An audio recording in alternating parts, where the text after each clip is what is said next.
Salut à tous, aujourd'hui on va parler médecine, j'ai des toubibs, j'ai des experts guides, c'est parti pour ce replay.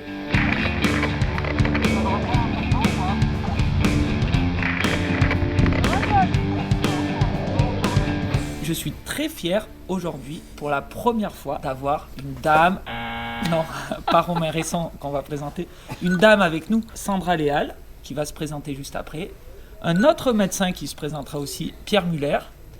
Et à ma droite, Kim Baudin, qui est guide de haute montagne, un peu géo-trouve-tout, infirmier. Donc voilà, l'idée, moi que j'avais, c'était justement d'amener ce sujet.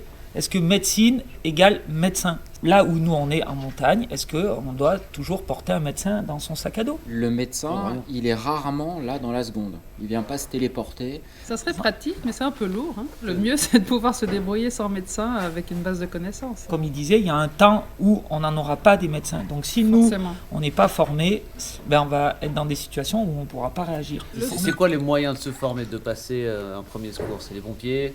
Alors, donc toutes les associations de secourisme, la Croix-Rouge, la Sécurité civile, les pompiers. Alors là, on attaque les trucs de secourisme, le SAMU, Service d'aide médicale urgente. via les CESU. Les CESU, c'est les centres d'enseignement aux soins urgents. Après, il y a l'IFREMONT.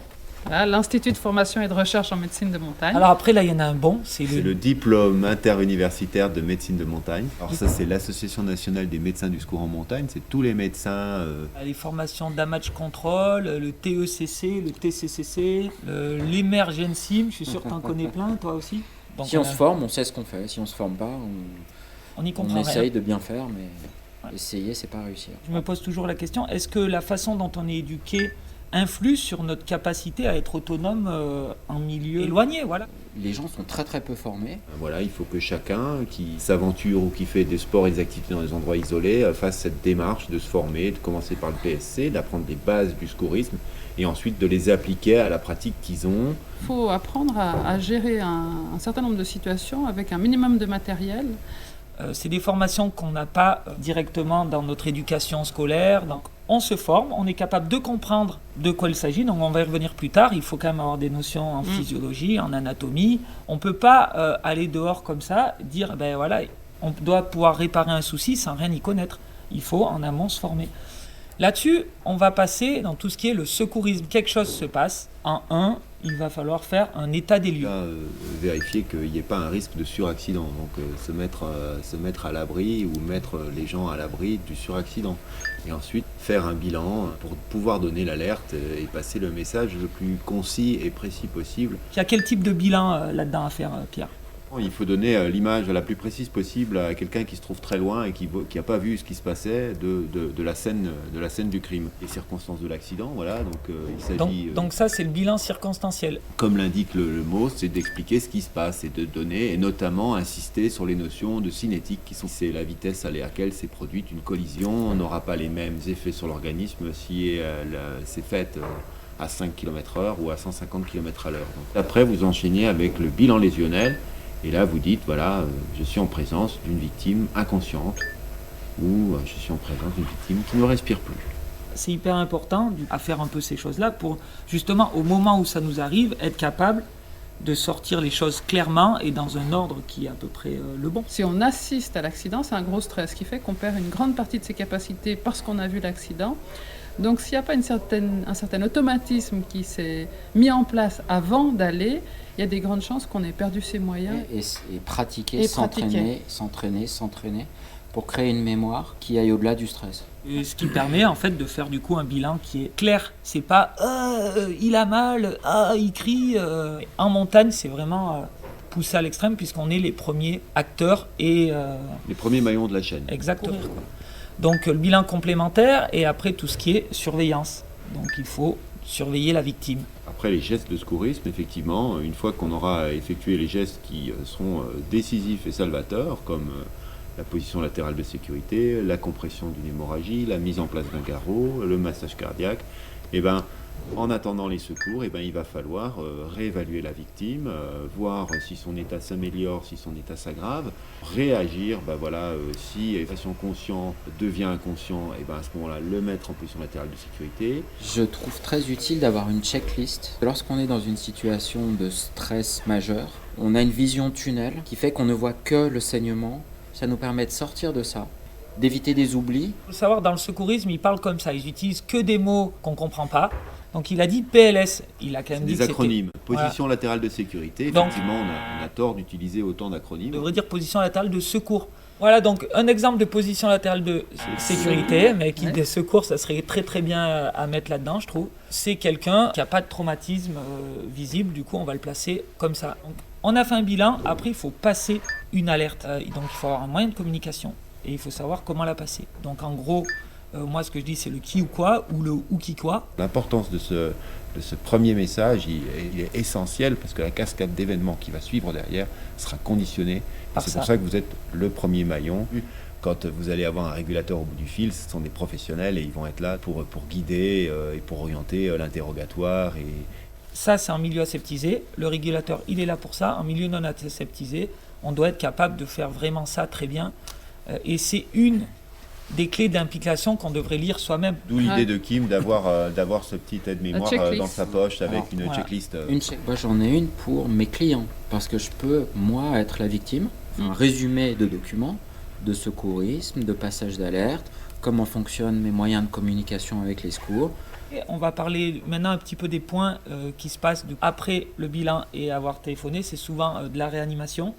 C'est toujours à droite ou à gauche en fonction d'un oui ou d'un non. D'accord ? Donc on va faire une petite arborescence là-dedans, nous, pour avancer. Un des premiers trucs qui peut arriver, c'est tout ce qui est obstruction. C'est j'ai avalé la rondelle de saucisson. Parce que si la rondelle se coince là, qu'est-ce qu'on fait ? On fait une manœuvre d'Heimlich. Donc c'est une manœuvre qui doit s'apprendre, qui n'est pas très compliquée, où on se place derrière la personne, juste en dessous du sternum, et on fait une compression vers le haut, de façon à pouvoir provoquer on va dire, l'éjection du morceau de la rondelle de saucisson. Là-dessus, l'obstruction, c'est la même chose pour l'avalanché. S'il n'y a pas eu de trauma, mais ça on ne le sait pas, lui, il peut avoir de l'obstruction et c'est l'asphyxie. Donc c'est pour ça qu'on essaie de le sortir vite pour que la fonction oxygène dans les poumons qui va au cœur et au cerveau continue à marcher. Voilà. Donc conscient, non. Position latérale de sécurité. Mes acronymes favoris. Inconscient qui respire. Alors comment on voit qu'il respire ? Le masque qui permet de voir s'il y a de la buée, on va aller coller son oreille à la bouche et au nez de la personne pour sentir s'il y a un souffle. Passez pas plus de quelques secondes à essayer de voir si le patient ou la victime respire. Inconscient, PLS. Après on passe à respire pas. Donc très très vite, passer à l'action suivante qui sera de faire un massage cardiaque. Ce que j'ai fait, c'est-à-dire que j'avais un téléphone portable sur moi, je l'ai jeté par terre, j'ai composé le 112 et j'ai mis le haut-parleur en même temps que j'ai commencé à voir s'il respirait. Ça me permet de démarrer ma réanimation et en même temps de passer un message d'alerte. Si vous n'avez pas passé ou si vous n'avez pas donné l'alerte, vous allez continuer de masser éternellement. Donc, on va parler de tout ce qui est saignement. Il y a plusieurs niveaux de saignement. Il y a la petite coupure, et puis après il y a quand même les gros saignements, artériels, tout ça. On voit la différence parce qu'un saignement d'une veine, il pulse pas, ça coule mais ça pulse pas. Mais même une veine, ça peut quand même être dangereux si c'est une grosse veine. Mais ce qui est dangereux surtout, c'est une artère. Et une artère, on le sait, parce que ça pulse. Voilà, donc là, par exemple, une coupure là, que je mets, on peut avoir un saignement par jet. S'il est fort, on ne va pas avoir 3 heures avant que la personne se soit vidée de son sang. On a parlé souvent des points de compression, tout ça. La compression, c'est au moins 5 minutes de compression sur l'endroit qui saigne. Il y a quelques contre-indications à la compression d'une zone hémorragique. C'est dans ces 3 cas de figure. Donc vous n'arrivez pas à maîtriser l'hémorragie par une bonne compression, vous ne pouvez pas la faire parce que vous avez un corps étranger ou vous ne pouvez pas la faire parce qu'il y a une fracture ouverte. Et dans ces cas, vous mettez en amont, mais le plus près possible de la zone hémorragique, un garrot.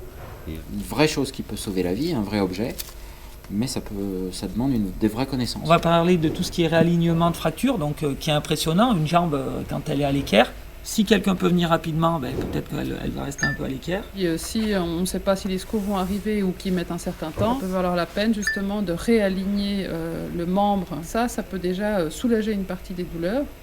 Et juste après, on immobilise. En fait, c'est le premier geste de traitement antidouleur, c'est d'immobiliser la partie qui a été blessée. Faire ça et peut-être aussi avoir un peu de matériel en face de ça pour pouvoir bosser. Donc ça veut dire que son sac à dos... Il faut peut-être qu'il soit à peu près à la bonne taille et adapté avec des choses dedans. On passe au sujet suivant, qui est le fameux MAM. C'est le mal aigu des montagnes. Okay. C'est quelque chose qu'on ressent quand on reste de façon prolongée à des altitudes, on va dire, supérieures à 3000. On a mal à la tête, on est fatigué, on n'a pas faim, voire même on est nauséeux. Des choses qui doivent alarmer pas mal. La plupart du temps, ça se solde bien, mais si ça part un peu en sucette, ça peut partir assez profondément. Donc, Symptômes, ils doivent s'aider assez facilement avec du paracétamol. Hein. Il faut éviter de prendre. Ils disent qu'on prend de l'aspirine tout le temps dès qu'on a mal à la tête. Non, c'est plutôt à éviter, mais du paracétamol, c'est bien s'hydrater, peut-être arrêter de monter, de continuer de monter ou de monter plus lentement. Et puis quand les signes de malaise sévère s'installent, donc les vomissements, les essoufflements majeurs, la toux avec les crachats, les troubles de l'équilibre, ben dans ce cas, il est plus que temps de descendre. Et si c'est pas possible tout seul, avec l'aide d'un hélicoptère, hein. Quelquefois de faire un petit séjour dans un caisson hyperbare. Le sujet d'après, c'est les allergies connues. Il faut savoir donner des informations à ses collègues sur le groupe sanguin, Les médicaments qu'on a l'habitude Les de prendre. médicaments qu'on prend, ce qu'on pourrait avoir besoin en cas d'urgence. Il faut mettre au courant les autres. En tant que guide, on est nous tenus de poser la question. Ouais. Quelles sont vos pathologies chroniques? Quels sont vos risques? Quels sont vos traitements? Là, on va juste revenir dans le cas de l'allergie. Ces histoires de stylos, là, comme les anapènes ou les épipènes, c'est des choses qui peuvent sauver une vie parce que là, on n'a pas de temps. La cacahuète est avalée, je suis allergique à la cacahuète, Ça gonfle. ça gonfle. Si on n'a pas le petit épipène à papier, c'est plus la peine. c'est plus la peine, comme il dirait Romain. Voilà. Donc, important de savoir ces trucs en amont. L'AVC, C'est-à-dire que quand vous détectez un visage déformé, des troubles de l'élocution, Mais il y en a qui n'arrivent pas à parler.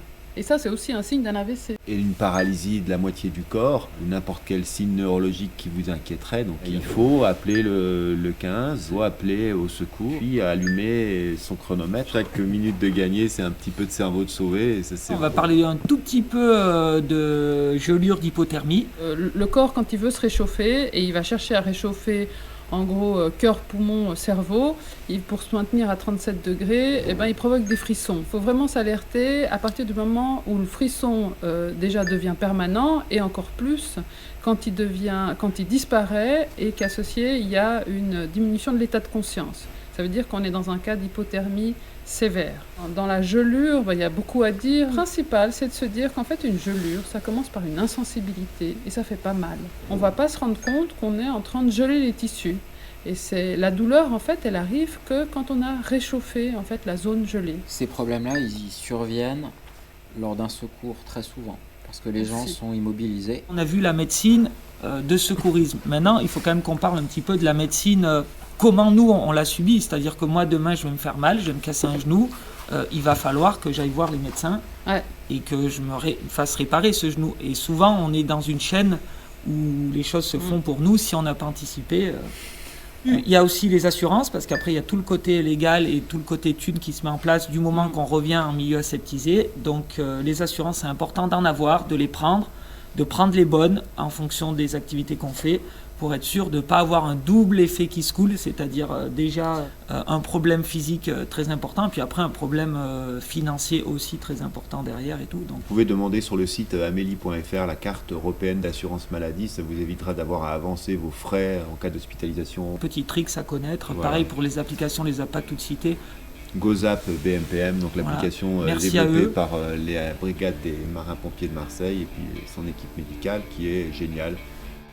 Merci à tous d'avoir suivi ce Mich Live et ce replay. N'hésitez pas à liker, à partager, à commenter et à vous faire votre propre avis. D'ici là, bonne Monscagne. Allez, ciao. Le guide Michelin, c'est une réflexion collective sur la pratique de la montagne, du ski et de l'alpinisme sous tous les sens.